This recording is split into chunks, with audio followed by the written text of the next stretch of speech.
All right, what's going on, friends? I figured I would make a quick day of eating type video just to give a general gist of what my current diet is like. I mentioned in the video that should be uploading right now.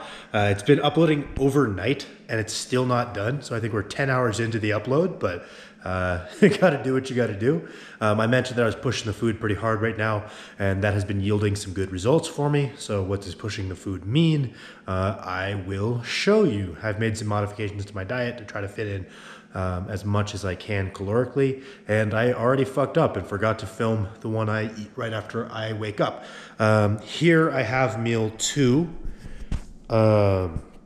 You got a bowl of beef and rice. I think it's 120 grams of rice is the uncooked weight. Don't know what it weighs cooked. I weigh all my stuff in the form in which it has the least water. A glass of cranberry juice, and then a like drinkable yogurt type thing. Normally I have the Chobani one because it's got a little bit more protein in it, but I'm having the old people Activia one because they were out of Chobani. Meal 1, imagine basically an exact identical bowl to this. I have it with some bone broth, mostly because I enjoy it, but it's got collagen and some extra protein, which is always cool. Some extra sodium, which is always cool early in the day. And then I usually eat a sheet of seaweed with that. It's a little bit redundant because the seaweed is a pretty quality source of all of your iodine for the day, but so is the cranberry juice. Honestly, I just eat the seaweed to check eating some greens with that first meal, and I enjoy it. So that is what it is. About to put down meal 2, do more coaching for the next couple of hours. I'll film the next one, but it's pretty similar to this with a little bit different selection of stuff to the side of the bowl of meat and rice. Gonna train, and then I've got some meals after that to show you.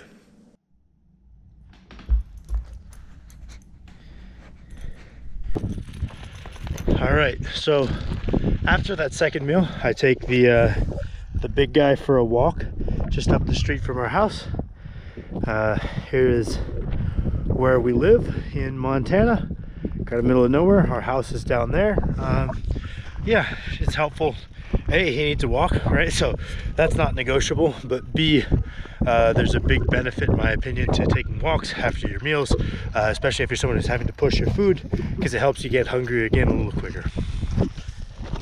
One other thing I thought I might include in here is, so I'm about to eat meal 3, got back from walking the big boy over here, and I am working my way through this thing. It's a gallon of water. I try to have a gallon of water in me before I train, and I try to drink about 2 gallons of water a day. It's gonna sound like a lot, and I'm not recommending that any of you drink 2 gallons of water a day. I am a 260-pound person, which is a little different. And I also have a very high electrolyte intake, right? So water intake should be proportional to electrolyte intake. A lot of people overdo the water, dilute the limited amount of electrolytes in their system, and then actually negatively impact their hydration status by over drinking water.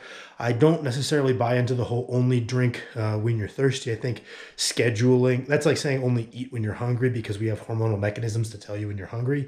Well, when we're trying to maximize our performance and our muscle mass, there are going to be times due to fatigue maybe that those signals are a little bit off. So having a scheduled and planned and periodized diet is important, and having a scheduled, I don't think periodized, but scheduled water intake for me is relatively important. I used to drink a gallon of water a day. I felt like I could try a little bit more. I felt a little better. I was drinking a gallon and a half.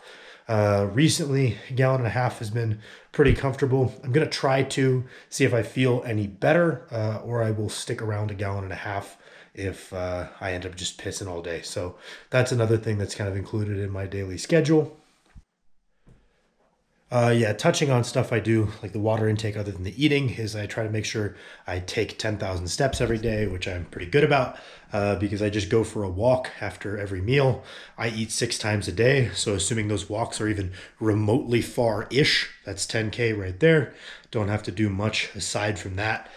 To keep my NEAT up. For those of you who don't know, NEAT is non-exercise activity thermogenesis, just how much general energy you expend just with day-to-day moving around. So keeping that high generally correlates with being more healthful. I find it correlates with keeping my appetite higher. I find it correlates with keeping my recovery better.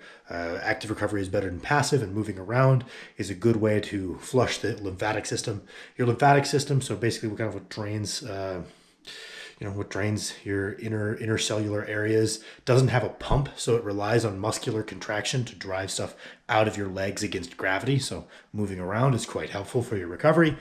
So I take my 10,000 steps a day. I try to do a conditioning session as far as a cardio every day. On my days where I'm lifting weights, that'll be 20 minutes. On the days that I'm not lifting weights, that'll be 40 minutes. So I have my cardio, my food, my water, my NEAT, and then I have a checklist that sits on my desk as far as habits that generally make me feel more recovered for the next day's training. A little bit of mobility, maybe a little bit of foam rolling, not that I'm a huge fan of foam rolling, T-spine mobility drills, a couple other stretches, stuff like that I have to check off every day to make sure that I'm able to train to my utmost capacity every day, keep my recovery as good as it's going to get. And then the last component that I'm not really touching on here is sleep, which I always make sure that I'm in bed for quite a few hours, but I'm not quite so good at that component of recovery. It's something I'm still trying to figure out as someone who has had chronic insomnia for like the better part of 10 years. All right, third meal of the day. We have a body armor. Body armor, for those who do not know, is literally just flavored coconut water. So a very good source of potassium, which I am always striving to get as much as I can. Not shown here is the pineapple round that I ate. I just keep them in a container in the fridge. Don't feel like getting a plate just for a round of pineapple, so I ate that real quick as my fruit for the meal. Beef, rice, same thing, 8 grams of, or not 8 grams, 8 ounces of beef, 120 grams of rice uncooked weight, and then green onions, as they are a great source of vitamin K2, which is good for preventing and breaking down plaque buildup within your arteries, which is super cool. All right, what's going on, fellas? About halfway done the workout, got hungry, so we're gonna have the post-workout shake halfway through the workout. See how it sits in the stomach, but here it is. The quick rundown is this is a banana, 2 scoops of whey protein, 1 3/4 cups of whole milk, 2 spoonfuls of peanut butter, and about 50 grams of cream of rice in there. So usually I chug this after I work out. Today we're chugging it halfway through because I'm hungry. Well, this is exactly why I don't do more of these full day type of videos. About 20 minutes ago, I ate a meal and did my walk and totally forgot that I was doing the whole day of eating shit.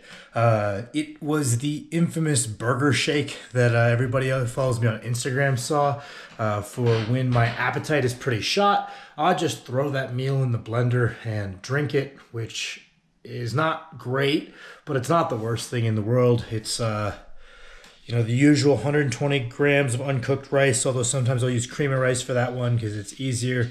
A burger, let's see, I think snap peas, a banana, and then Nestle, what's it called? Hot chocolate powder for flavor, to drown out the other flavors. And that's what I will do if I can't eat that meal, the equivalent in solid. So I just had that, went for a walk for meal 5. Got one more for the night. I think I'll be able to eat it solid. Just a plain old bowl of beef, rice, fruit of choice, veggie of choice, and get her done. And that'll be my day of eating complete. I'll try to make sure I remember to actually film that one. Thank you. Running to my room. Okay, so halfway through, but here we have meal number 6. As usual, 120 grams of rice, uncooked weight, 8 ounces of ground beef, some bone broth in there, and blueberries. That is my final meal of the day. And then over here, Max, no, don't hide it. Max, no, the people need to see your shit.